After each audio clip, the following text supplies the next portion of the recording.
देखे तो नूर मकाता एक ही रस्मा देखिए बदर कामिन जी चमत्कार बदर कामिन जी चमत्कार जिसका उजाला देखिए नारे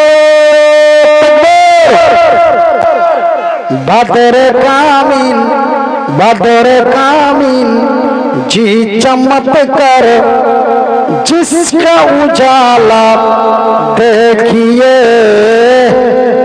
महफिले तफसीर कुरान का नज़ारा देखिए पारा पारा सूरा सूरा पारा पारा सूरा सूरा सनम निराला देखिए नारे तकबीर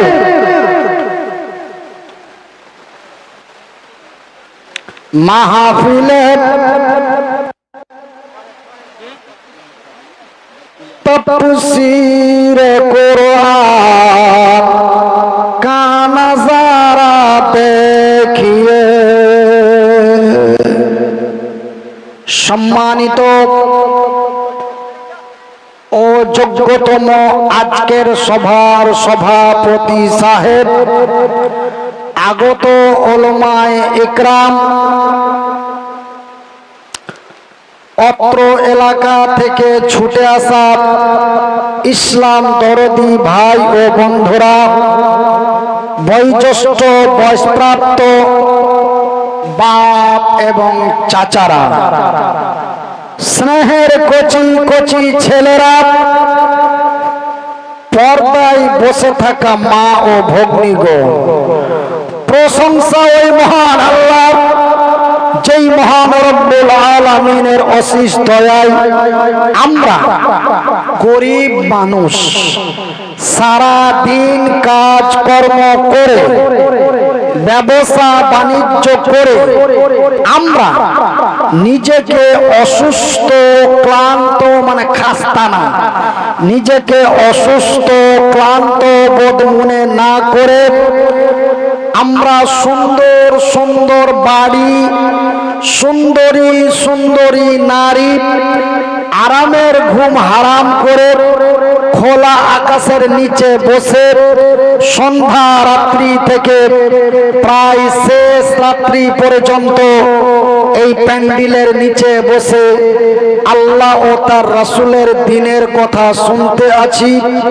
তাই আমার আল্লাহ রাব্বুল আলামিনের শুকরিয়া আদায় করে বলি আলহামদুলিল্লাহ। নিন চলে গেছে না আমার মতন আদমরা হয়ে গেছে হ্যাঁ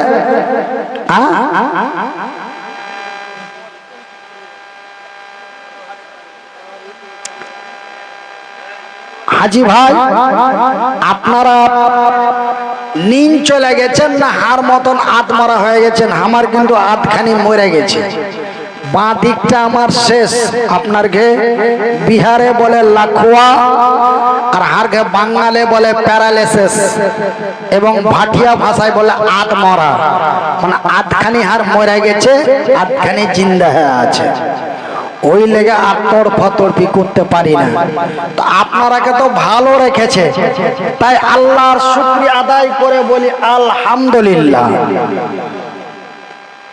কি যে বলছে আমি কিছু বুঝতে পারি না এটা কোনো কথা হলো আর আল্লাহু আকবার মানে আল্লাহ সবচেয়ে বড় নাকি आज जो माने की इसका माने क्या है इसका तर्जमा क्या है अल्लाह अकबर के माने तर्जमा है अल्लाह सबसे बड़ा है इसका तर्जमा क्या होगा भाई कोई अगर इसका तर्जमा कर देगा तो उसको 1 लाख रुपया इनाम दिया जाए इंशाअल्लाह। আল্লাহু আকবারের মানে হলো আল্লাহ বড়, আল্লাহ মহান। আর যদি মনে মনে মানে যে কি কেন করে থেকে যান, তবে এর মানেটা কি হবে? ওই জন্য বলছি স্পষ্ট ভাষায় বলেন আলহামদুলিল্লাহ। তারপরে পরেই আমাদের ধর্মের গুরু, ধর্মের নেতা, দো জাহানের নবী, নবী মুহাম্মদুর রাসূলুল্লাহ বলুন সাল্লাল্লাহু আলাইহি ওয়াসাল্লাম। তিনার প্রতি শত কোটি শান্তির ধারা বর্ষিত হোক। আল্লাহুম্মা সাল্লি আলাইহি, আল্লাহুম্মা বারিক। আমার ভাইরা, আমার বন্ধুরা, এটা আপনাদের বিহার, বিহার রাজ্যের কাটিহার ডিস্ট্রিক্ট, কাটিহার জেলার সদলপুর কালা। এটা থানা কি পড়ে? আচ্ছা, সাদালপুর কালা গ্রাম। যাই হোক, আমি এতটা কথা না বলে আমি বলতে চাই যে আপনাদের বিহারের সন্ধ্যা রাত্রি থেকে প্রায় শেষ রাত্রি পর্যন্ত আপনারা একটার পর একটা বক্তার বক্তৃতা শুনতে শুনতে রাত 3টা বাজিয়ে দিয়েছে। এখন মানে যে কি লিচ্ছাকার এরকমের সময়, কিরকমের সময়, এরকমের সময়। এখন মৌলবি করে একটা, তো আপনারা শুনবেন আর একটা। তবে একটা কথা শুনেলেন, একটা লোক শোনেন, তাকরীর যদি শুনতে হয় তো ভালো করে শুনতে হবে, আর না হলে বাড়ি চলে যেতে হবে। বলে এটা কথা কেন কহিলা মৌলভী সাহেব, মুনির ভাই এটা কথা কেন কহিলা যে ওয়াজ ভালো করে শুনতে হবে, না হলে বাড়ি চলে যেতে হবে? শুনেন ভাই, ভালো করে না শুনেন তবে হয়ে যাবে আলাদা। মৌলভী সাহেব তাকরীরে বলছে পিয়াজ লেনা দেনা হারাম है। क्या है? क्या लेना देना हराम है? पियाज लेना देना हराम है। ও রাত 3টার পরে ওয়াজ শুনেছে, এবার বাড়ি গেছে সকালে। এবারকার বাড়ির মালিকটা বড় বলের মাছ নিয়েছে, তো গিথান কইছে হাজি এত বড় মাছ নিয়ে এলে, তো মাছ নিলে তো পুছ করলা না বাড়িতে কি আছে না আছে? তো কইছে পেঁয়াজ যে নাই একটাও, কইছে পেঁয়াজ যে নাই তো 1 কিলো পেঁয়াজ গেলে নিতে পারলা না? রাতে ওই দিল্লি থেকে একটা বড় মাওলানা আসছিল, ওই বড় মাওলানা বলেছে যে পেঁয়াজ খানা হারাম है। क्या खाना हराम है? মানে মৌলবি বলেছে পেঁয়াজ লেনা দেনা হারাম है, আর ও নিন্ধের অবস্থায়, ঢুলন অবস্থায় শুনেছে পেঁয়াজ খানা হারাম है। দিয়া বিশাল ঝগড়া, বিশাল ঝগড়া দু স্বামী স্ত্রীতে। হারকে ভাটিয়া ভাষায় বলে মাইয়া মত নাকি, হারকে ভাটিয়া ভাষায় বলে মাইয়া মত। তো আরে এখন যা আছে আলহামদুলিল্লাহ, আর বেশি পেঁয়াজ পাকামো করতে যাও না, না তো ফুটা ভাতে সমস্যা হয়ে যাবে। এবার দু স্বামী স্ত্রীদের খুব মারামারি ঝগড়া দিয়ে মর্দাটা সহ্য করতে পারেনি। মর্দা সহ্য করতে না পারে ওকে দিয়েছে ফাইট, একদম এ কোখা ও কোখা মাইরা গুলা করে দেয়। এবার দেখছে যে কি তো যে গুলগুলা কোন সকাল বেলায় তো বিচার বসে যাবে, তখন ও রাগ করে পালিয়েছে, রাগ করে বাড়ি থেকে পালিয়েছে। শুনালাও এই রাত 3টার পরে জালসা শোনা, একটু কান খুলে শুনালাও।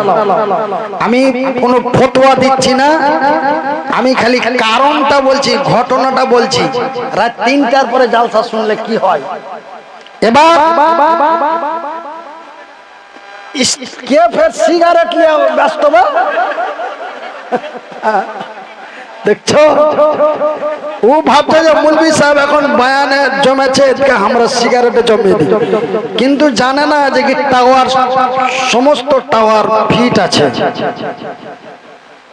কে হাসছে, কে কার পাছায় চিমটি কাটছে, কে সিগারেট করছে, সব নেটওয়ার্ক ক্যাচ করছে। এটা মারাত্মক নেটওয়ার্ক, কিন্তু আল্লাহর কারিশমা যে নেটওয়ার্কটা একটু ফিজ হয়ে গেছিল 2 বছর আগে। ফিজ হয়ে যাওয়াতে একটু নেটওয়ার্কটা ডিস্টার্ব আছে। তবে তোমার দোয়ায়, আল্লাহর দয়ায় ফের নেটওয়ার্ক 3GB চলে এসেছে, আর 2GB বাকি আছে। এই 2GB আল্লাহর কাছে আশা করছি 2026 আস্তে আস্তে 5GB হয়ে যাবে ইনশাআল্লাহ। বলে ইনশাআল্লাহ। 5GB ছিল, দিয়ে পুরোটা হ্যাং হয়ে গেছিল।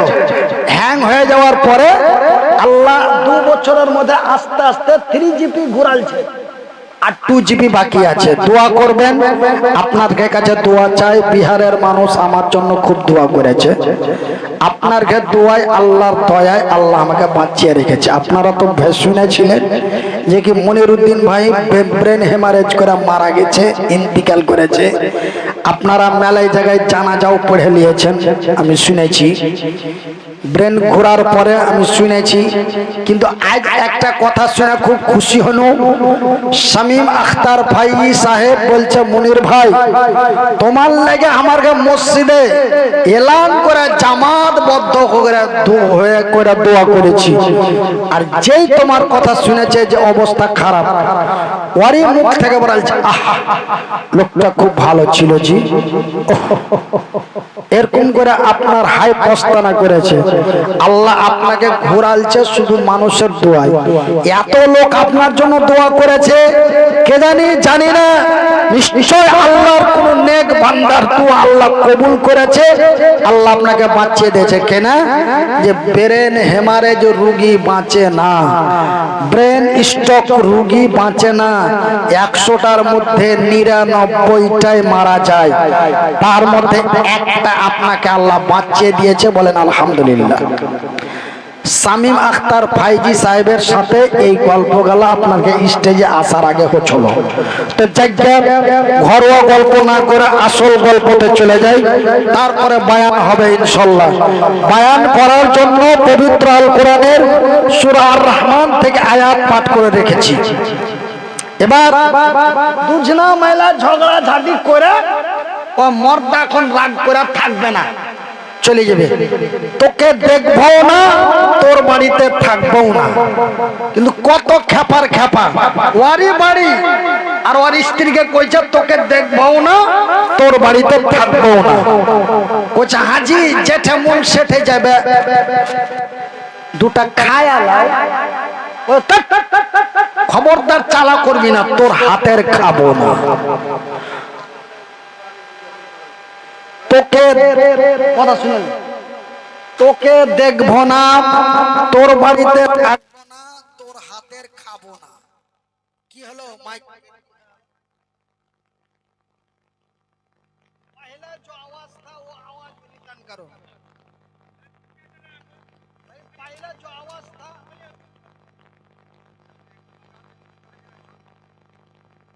पहले जो आवाज था वो आवाज करिए भैया। এবার শুনালেন ভাই।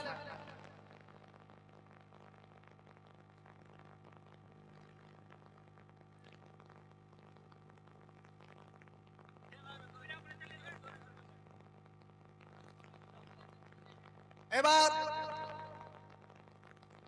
রাগ করে বাড়ি থেকে চলে গেছে। ট্রেনে খুব ভিড়, নিচের সিটে জায়গা পায়নি, ওপরের সিটে জায়গা পেয়েছে।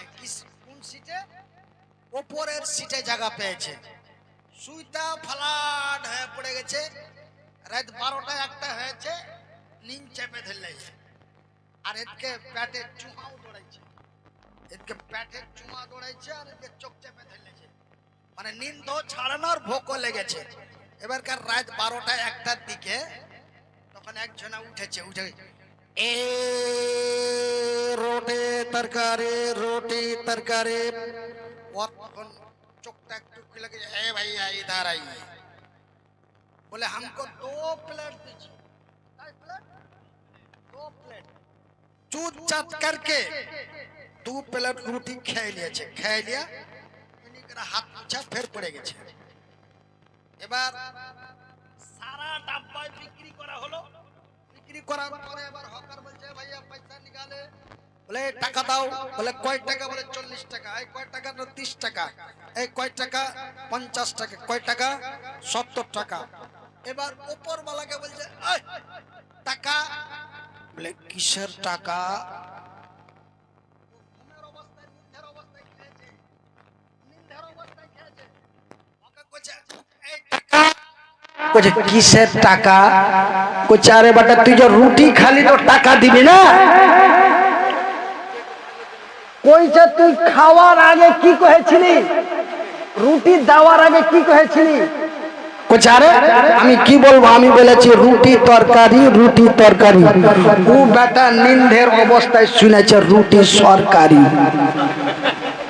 ই বলেছে রুটি তরকারি আর ও শুনেছে রুটি সরকারি জুত করে খায়া এনি করে হাত মুছে নিয়েছে দিয়া শুতে গেছে ওই লাগা কোচি ভাই দু কথা যদি শুনো তো চেতন হয়ে শুনো আর না হলে ওই পেঁয়াজ लेना देना হারাম है পেঁয়াজ খানা হারাম है রুটি তরকারি শুনবে রুটি সরকারি ওই লাগা বলছি যে একবার চিল্লিয়ে চেঁচিয়ে বলো নারে নারে আশা করি নীল মেলায় দূরে চলে গেছে প্যান্ডেলের বাহিরে আর যদি 2 থেকে 3 বার কহি তবে গা পার হয়ে যাবে নীল আরো জোরে বলি নারে আল কোরআনের আলো এই যে পার্টি হাইন্তা পার্টি আল কোরআনের আলো আল হাদিসের আলো নারে আমার ভাইরা আমার বন্ধুরা এই দুটা কথা মনে রাখা আমি টুটি ফাটি ভাষায় যা বলছি একটু কথাগুলো শোনার চেষ্টা করবে ভাই আপনারা মনে কিছু নেবেন না আমার যখন এলান করে তখন আপনারাকে শেখ সাহেব এই যে শেখ সাহেব আমার পিছনে আছে বলে দিয়েছেন যে কি মাওলানা মনিরউদ্দিন সাহাব ওই আগের মতো সুর তাল দিয়ে বক্তব্য দিতে পারবে না ও কেটে কেটে কথা বলবে আপনারা ওনার কথাগুলো শুনবেন এই বলে উনি এলান করেছেন আমি কথাগুলো কহছি আপনারা কথাগুলো শুনেন আর বুঝেন মহান আল্লাহ বলেন বিসমিল্লাহির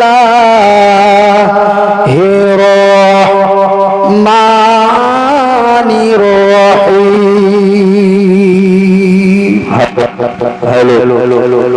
আর রহমান আমার আল্লাহ বলছেন আল্লাহ কি বলছেন আর রহমান আমি বড় দয়াবান আল্লাহ মাল কোরআন আওয়াজটা আমার কিন্তু কথাগুলো কইছে আল্লাহ তো আল্লাহকে আমরা দেখতে পাই না এবং আল্লাহর আওয়াজ আমরা শুনতে পাই না কিন্তু আমার মুখ দিয়ে আল্লাহ জাহের করাইছে বলাইছে এগুলা আল্লাহরই কথা আল্লাহ বলছে আর রহমান আমি বড় দয়াবান আমারই নাম রহমান আমি অতি দয়ালু দয়াদাতা আমার দয়া এবং মায়ার সীমা নাই নারে আমার আল্লাহর এত দয়া আমার আল্লাহর এত মায়া যে আমার আল্লাহর দয়া মায়ার কোনো সীমা নাই আমরা উচ্চ বাংলায় বলি সীমা আর আপনার গায়ে বিহারের ভাটিয়া ভাষায় বলে বেড়া কি বলে বেড়া না আরে এই লোকটা প্রত্যেকটা কথার উত্তর দিতে পারছে, ওকে হাত পাঞ্জরা পাঞ্জরি বসন্ত, তবে উত্তরটা শুনে আর পরের কথাটা কহা সুবিধা হয়ে যাবে। তোমার ভাইরা মানে আমার আল্লাহর এত ময়া যে তার কোনো সীমা নাই। আপনার উপরে আমার কতটা ময়া, স্টেজ থেকে নেমে যে গাড়িতে চড়ে নিলে আপনার কাছে শুধু আমার ময়া শেষ। এই জালসাটা এখান থেকে 100 মিটার গেলে এই প্যান্ডেলের সীমা শেষ, বেড়া শেষ। এখান থেকে 90 কিলোমিটার গেলে বিহারের বেড়া পড়ে যাবে, বাঙালের বেড়া। তারপরে বাঙাল শেষ করে যদি আর একটু ভিতরে যান তবে পড়ে যাবে ভারতের বেড়া শেষ, এবার পড়ে যাবে বাংলাদেশ। প্রত্যেকটা জিনিসের বেড়া আছে, কিন্তু আল্লাহর এত দয়া, আল্লাহর এত মায়া যে তার দয়া মায়ার কোনো বেড়া নাই, সীমাই নাই, একদম যত দূর চোখ যায়। আমার আল্লাহর এতই দয়া, আমার আল্লাহর এতই মায়া, বলি আলহামদুলিল্লাহ। আমার আল্লাহ বলেন, আল্লামাল কুরআন, আমি আল্লাহ তোমাদের দিয়েছি কোরআন। আমি আল্লাহ, আমার এত দয়া, আমার এত মায়া যে আমার দয়া মায়া ভালোবাসা দিয়ে আমি তোমাদেরকে দিয়েছি একটি মহান কিতাব। মহান মানে বড়। আমি তোমাদের একটি মহান কিতাব দিয়েছি, সেই কিতাবটির নাম হলো কোরআন। যেই কোরআনটা, যেই কিতাবটা আপনার এই মাদ্রাসায় পড়া হয়, মাদ্রাসার নাম কি? মিফতাহুল উলুম। এই মাদ্রাসায় এই কিতাবখানা পড়া হয়। এই কিতাব এমন একটি কিতাব, এই কিতাব, এই কিতাবের নাম হলো কোরআন, এই কিতাবের নাম হলো ফুরকান, এই কিতাবের নাম হলো শিখা। বন্ধুরে, এই কিতাব যদি আমার আল্লাহ আমাদের না দিতেন, এই কোরআনটা যদি আমার আল্লাহ আমাদেরকে না দিতেন, তবে আমি মনিরুদ্দিন এই জায়গাখানে বসতে পারতাম না। ভাইজি, এই কোরআন কত বড় কিতাব, এই কিতাবটা কোন রকম একটু পড়ার কারণে আজকে দেখেন কোরআনের দুটো কথা শোনার লাগে আপনারা সাঁঝের বেলা থেকে ভোর রাত পর্যন্ত বসা আছে। এটা মুকাররির হতো ভালো কইবে, এটা মুকাররির ভালো কইবে, এই লাস্টে তো মনির ভাই আসছে জমিয়ে দিবে। কিন্তু ভাইজি, জমার যে মেশিনটা ছিল সেই মেশিনটা আল্লাহ নিয়ে নিয়েছে। আপনারাকে জমিয়ে যে বয়ান শোনার, তাকরির শোনার যে একটা মেশিন ছিল, একটা তার ছিল, সে ওয়াইরটা আল্লাহ ফিজ করে দিয়েছে। কেনা ফিজ করেছে, কিসের লাগা করেছে, ওয়াল্লাহু আলাম বিমুরাদিহি, আমার আল্লাহই ভালো জানেন। তাই আমি মনিরুদ্দিন আপনাদের বলি বন্ধু, আপনাদের বলি ভাই, আপনারা ছেলে পিলাকে লেখাপড়া করান। লেখাপড়া এত মূল্য, লেখাপড়ার এত দাম, লেখাপড়া, এই কোরআন এমন একটি কোরআন, এই কিতাব এমন একটি কিতাব। আপনারা বিহারের মানুষ, আমি বাঙালের মানুষ, আমার কথা আপনারা বুঝতে পারছেন তো? আচ্ছা, কারা কারা বুঝতে পারছেন একটু হাত তুলে দেখি। আলহামদুলিল্লাহ, আলহামদুলিল্লাহ। তো ভাইজি, এই কোরআন এমন একটি কোরআন, এই কোরআনকে যারা পড়ে শুনে বুঝা নিবে, আমি কিন্তু আপনারাকে একদম মানে পিওর বাংলা কহি না, আমি কিন্তু ভাটিয়া ভাষা করছি। আমার গে বাঙালি বলে বাতিয়া ভাষা। ভাইজি, এই কোরআন এমন একটি কোরআন, এই কিতাব এমন একটি কিতাব, এই কিতাবকে যারা পড়ে শুনে বুঝে নিবে ওরা কোনদিন খাড়িয়া মুদবে না। এই শুনে, আপনার গায়ে অনেকের বয়স 40-50 বছর হয়ে গেছে। আপনারা দেখেছেন কোন মৌলবি বা কোন হাফেজ বা কোন মাওলানা তাতে চলতে চলতে মুতা লেগেছে আর সাইকেল খাড়ো করে লুঙ্গি চাড়া খাড়িয়া খাড়িয়া মুতা দিয়ে ফের সাইকেল চালাতে লেগেছে? এরকম একটা নজির আছে? একটা প্রমাণ আছে? কেন? এই কোরআন মানবতার সমাধান, এই কোরআন মানবতার সমাধান। কেন? মানুষের দুশ্চরিত্রকে ভালো ব্যবহারে নিয়ে আসে এই কোরআন। আমি মনিরুদ্দিন বলছি, আমার বয়স 44, 44 বছর বয়সে আজ পর্যন্ত কোন মাওলানাকে বা কোন তালবিলিম কোন ওস্তাজিকে খাড়িয়া মরতে দেখিনি। কিন্তু বড় বড় ব্যারিস্টার, কলেজের প্রফেসর রাস্তায় চলছে, চলতে চলতে ফট করে মোটরসাইকেল খাড়ো করে দিলে চট করে নেমে গেল, শট করে চেনটা খুলে হসপাত বাহির করে দেয়, শো করে দিয়া টস করে টেনে চট করে চড়ে চঁ করে চলে গেল। এরকম হাজারো চোখের নজরে পড়ে। কিন্তু কোন আলেম, কোন মাওলানা, কোন হাফেজ, কোন কারি আজ পর্যন্ত আপনাদের চোখে পড়েনি। আমি মনিরুদ্দিন আমার পকেটের কলম দিয়ে লিখে গ্যারান্টি দিয়ে যাচ্ছি, কিয়ামত পর্যন্ত এমন নজির দেখতে পাবেন না। কেন? কোরআন হলো মানবতার সমাধান।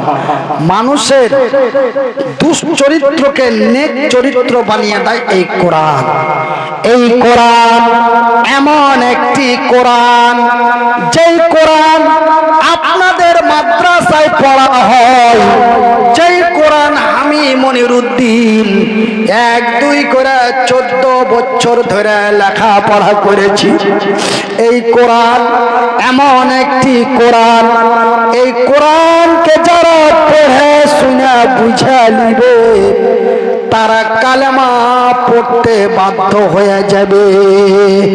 একদিনের ঘটনা শুনেলেন, এখানে কোরআনের আলোচনা হয়েছে, আমি মনিরুদ্দিন কোরআনের আলোচনা করছি, আর ওই যে আমার আগা দিক দিয়ে একটা রাস্তা দিয়ে মানুষ যাওয়া আসা করছে। তো ঠিক আজ থেকে 1400 বছর পূর্বে আমি যে কথাগুলা বলছি, যদি কথা হাদিস কোরআনের বাহিরে হয়, हमारा गुजारिश है যে हमारा तकरीर बंद कर दीजिए। আমি যদি যে কথাগুলা কইছি এই কথাগুলা যদি কোরআন হাদিসের বাইরে হয়, যদি কোনো বানানো কথা বলে থাকি, তবে हमारा तकरीर बंद कर दीजिए। এটা আমি পারমিশন দিয়ে রাখলাম। এখানে অনেকে আলেম ওলামা আছেন, অনেকেই ওলামায়ে ইকরামগণ আছেন, আপনারা শুনেন। তো এখানে কোরআনের আলোচনা হচ্ছে আর আপনারা উঠা পালাইছেন, ঠিক আছে? কিন্তু আজ থেকে 1400 বছর আগে এরকম এক জায়গায় বসে আল্লাহর নবী কোরআন তেলাওয়াত করছে, আর কোরআন তেলাওয়াত করছে। তো যেই জায়গাখানে বসে, শুনেন ভাই, যেই জায়গাখানে বসে আল্লাহর নবী কোরআন পড়ছে, ওর পাঞ্জর দিয়ে একটা রাস্তা, ওই রাস্তা দিয়ে বেশ কয়েকজনা হেঁটে চলে গেছে, আর আল্লাহর নবী এই সূরাটা পাঠ করছিলেন। কোন সূরা? বিসমিল্লাহির রহমানির রহিম। আর রহমান আল্লাহ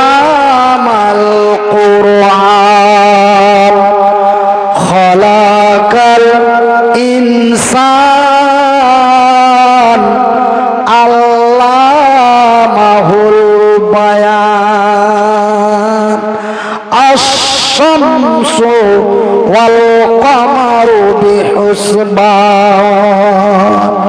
এই সূরাটা আল্লাহ নবী তেলাওয়াত করছিল, আর কয়েকজন হেঁটে চলে যাচ্ছিল। ওরা হাঁটা যাইতে যাইতে যখন ওর কানের মধ্যে কোরআনের আওয়াজ গেছে, ওরা থমকে খাড়িয়ে গেছে। আমরা কোরআনের আওয়াজ শুনে বাড়ির দিকে পালাচ্ছি, আর ওরা কোরআনের আওয়াজ শুনে খাড়িয়ে গেছে। আলহামদুলিল্লাহ বলে ওরা খাড়িয়ে গেছে। আর একজনা আরেকজনাকে কইছে, হাজি ভাই এটা কিসের আওয়াজ? হাজি ভাই এই আওয়াজ মানুষকে কি বুঝাইতে চায়? হাজি ভাই এই আওয়াজের নাম কি? হাজি ভাই এই আওয়াজের বাড়ি কোনঠে? এই বলে ওরা কোরআনকে শুনছে আর কোরআনকে বুঝছে, আর একজনা আর একজনাকে কইছে যেগুলা কিসের আওয়াজ। এই কোরআনকে শুনতে শুনতে আর কোরআনকে বুঝতে বুঝতে এই সূরার দ্বারাই যখন তারা কোরআনকে বুঝে নিলে, তারা আর 1 মিনিট লেট করলে না, তারা সঙ্গে সঙ্গে বলে দিল। তারা শুতে শুতে তওবা করে কোরআনকে মাইনা লিয়া তারা কালেমা পড়ে মুসলমান হয়ে গেল। তারা বলে দিল আসহাবে, পড়েন আমার সাথে পড়েন, আল্লাহ খুশি হবে। আসহাবে আল্লাহ ইলাহা ইল্লাল্লাহু ওয়া আশহাদু আন্না মুহাম্মাদান আবদুহু ওয়া রাসূলুহু। এই কালেমা পড়ে তারা ঈমান এনে মুসলমান হয়ে গেল। একবার বলি নারায়ে তাকবীর, নারায়ে তাকবীর। আমরা কোরআন শুনে আর মন খারাপ হয়ে যায়। একদিন মোটামুটি আর মুস তখন বাড়ায়নি, মানে বয়স তখন 13-14 বছর। কয় বছর? 13-14 বছর। তা আমি আর খালার ঘরে বাড়ি গেছি বেড়াইতে, বুঝতে পারলেন? ওই তখনকার কথা আর এখনো মনে আছে। তো 13-14 বছর আগে গেছি খালার ঘরে বাড়ি। তো মসজিদে, প্রত্যেক মসজিদে ইমাম সাহেব থাকে। তো ওই মুলবির দায়িত্ব থাকে কি, আমরা মসজিদে মুলবি রাখি খালি নামাজ পড়ার লেগে? না, আমরা মসজিদে মুলবি রাখি মসজিদের কপাট লাগার লেগে। মসজিদের একটা ফ্যান যদি ভুইলা কোনো মুসাল্লি চালু করে দেয়, পেদানি কিন্তু মুলবি সাহেবের উপরে পড়ে। পড়ে না? পড়ে কি পড়ে না? নাম্বার 2, মসজিদের আগা দিকে যদি গরুতে লেদা দেয় তো গাইল খাই কে? মুলবি। সব দোষ নন্দ ঘোষ, সব দোষ নন্দ ঘোষ। এবার মুলবিকে দায়িত্ব দিয়েছে ভোর রাতে আজান দিয়া মানুষকে ভাত আন দিতে উঠাইবে। মুলবি সাহেব রাত 1:30টার সময় আজান দিয়েছে। আজান দিয়া কইছে যে এত ভারী নিন ভাঙিয়া আজান দিনু, এখন যদি একটু গড়াগড়ি করতে যাই তো নিন চলে যাবো, সাহারি খাওয়ার টাইম পাবো কিনা হয়তো দিশা পাবো না। তো একটু কোরআন টোরান পড়ি। তো কোরআনটা এমনি খালি না পড়ে মাইকেই পড়ি, কেন যে কোরআন এমন একটি কিতাব যে কোরআন পড়লেও নাকি, আর যারা পড়তে জানে না ওরা যদি শুনে তো শুনলেও নাকি। বলেন আলহামদুলিল্লাহ। তো মুলবি সাহেব ভালো নিয়াতে কইছে মাইকেই কোরআনটা পড়ি, তবে আমিও নেকি পাবো আর আল্লাহর বান্দারা শুনবে ওরাও নেকি পাবে। এই বলে মৌলভী সাহেব খুব সুন্দর করে পড়ছে, বিসমিল্লাহির রহমানির রহিম, আলিফ লাম মিম, যালিকাল কিতাবু লা রাইবা ফীহি হুদাল লিল মুত্তাকিন। এই বলে মৌলভী সাহেব কোরআন পড়ছে। আর এরকম দুটা বেলগাঠা যায় কইছাবে সালার বটা সালাম মৌলভী তোর চোখে নিন নাই। ওরা কোরআন শুনে ঈমান এনে মুসলমান হলো। আর এই বর্তমান 2024-25 সালের নওজওয়ানেরা মৌলভীকে যা কইছে সালার বেটা সালা তোর চোখে নীল নেই, আজান দিয়া শুইতে যা। তা আমরা কোরআন শুনলে আমার মন খারাপ হয়। আর ওই আল্লাহ নবীর জমানায় কোরআন শুনে তারা ঈমান এনেছে, কোরআন শুনে তারা কালেমা পড়েছে। বলেন আলহামদুলিল্লাহ। এই হলো কোরআন। আমি আপনারাকে বুঝাইতে পারছি কিনা আমি নিজেই বুঝতে পারি না। কেন যে আপনারা বিহারের মানুষ আর আমি বাঙালের মানুষ, আর ভাষা একটু আলাদা, আর আপনার ভাষা একটু আলাদা। আপনার ভাষার মধ্যে বিহারি আর বাঙালি মিশাল আছে, আর হার ভাষার মধ্যে লিচ্ছাকার বাঙালি ভরা আছে। বিহারের কোনো নামগাম নাই। তবুও আমি মধ্যে মধ্যে ভাটিয়া ভাষা বলার চেষ্টা করছি, মধ্যে মধ্যে ভাটিয়া ভাষা কহার চেষ্টা করছি, যেন আপনারা আমার দুটা কথা বুঝতে পারেন। তো আমার ভাইয়েরা, আমার বন্ধুরা, আমি মনিরউদ্দিন, আমার দুটা হাত নাই, আমি মনিরউদ্দিন, আমার দুটা পা নাই। ভাইজি, আল্লাহ তো এই অবস্থায় দুনিয়াতে পাঠিয়েছিল, কষ্ট করে তো দুনিয়াতে চলছো না, কিন্তু আল্লাহ তারপরে এমন পরীক্ষাতে ফেলেছে যে আল্লাহ এক সাইড নিয়ে নিয়েছে, লাখুয়া মেরে দিয়ে এক সাইড নিয়ে নিয়েছে। এখন লড়া চড়া করতে, উঠতে বসতে, পেশাব পায়খানা করতে এত কষ্ট হয়েছে। একজনা চেঁড়া ধরে থাকছে, একজনা পেন খুলছে, তারপরে কোন রকম বসিয়া পায়খানা পেশাব হইলো, তারপরে ধুইয়া মুছা দিয়া ফের চেঁড়া ধরে থাকছে, আর একজনা পেন পিন্ধেছে। এত কষ্টতে আজ 2 বছর থেকে জীবন যাপন করছি, কিন্তু জবানটা বন হয়ে গেছিল, জালসা টালসা করতে পারছো না। খুব কষ্ট করে আপনার এলাকা থেকে আমাকে মেলায় জনা সাহায্য করেছে। আমার দিকে বলে সাহায্য, আপনার দিকে বলে মাদাত। আপনার এলাকার লোক মেলায় মানুষ মাদাত করেছে। আমার শেখ মাওলানা শামীম আখতার সাহেবের ছেলে, ওই বেচারাও আমার ভাতিজা বলি ওকে। আমার ভাতিজা এই গত ঈদের সময় মোটামুটি 20 থেকে 25 হাজার টাকার মতন আমাকে মদত পেঠিয়েছে। যে চাচা আমার হেমারেজ হয়ে প্যারালাইস হয়ে বিছানে পড়ে আছে, কি খেয়েছে না খেয়েছে, জালসা করাটাই ছিল আর চাষবাস, জালসা করাটাই ছিল আর ব্যবসা, আর বেচারা 2 বছর থেকে জালসা করতে পারে না।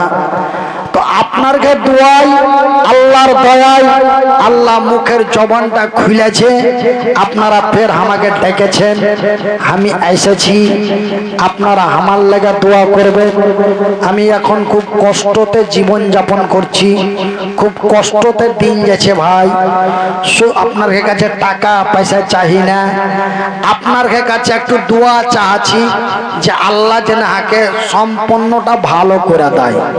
এই দোয়াটাই আপনার কাছে চাচ্ছি। আপনারা আমার লেগে দোয়া করেছিলেন, আপনার দোয়ায় আল্লাহর দয়ায় আল্লাহকে বাঁচিয়ে দিয়েছে। কিন্তু আপনারা সোশ্যাল মিডিয়ায় শুনেছিলেন, কোন মামুর বেটা ইউটিউবে ছেড়ে দিয়েছিল যে মনিরউদ্দিন সাহাব মানে ব্রেন হেমারেজ করে কলকাতা হাসপাতালে মারা গেছে। আপনারা আমার ব্যাপারে অনেকে ইন্নালিল্লাহ পড়ে নিয়েছিলেন, অনেকে আপনারা জানাজা পড়ে নিয়েছিলেন, গায়েবী জানাজা। হুঁশ খোলার পরে এক এক জায়গায় এক একটা খবর আমি পাচ্ছি, ওই খবর গলায় আপনার কাছে একটা কহছি। কিন্তু ভাই একটা কথা মনে রাখবেন, আল্লাহ বান্দার কথা শুনে, আল্লাহ বান্দার কথা শুনে, আল্লাহ যদি বান্দার কথা না শুনতো তবে ওষুধে কোনো কাজ করতো। দোয়া আর দাওয়া, দাওয়া আর দোয়া, আল্লাহর বান্দাদের দোয়া আর বিজ্ঞানীদের ডাক্তারদের দাওয়া, এই দুটো জিনিস একসাথে কাজ করে আল্লাহ আমাকে এমন সুস্থতা দান করেছে।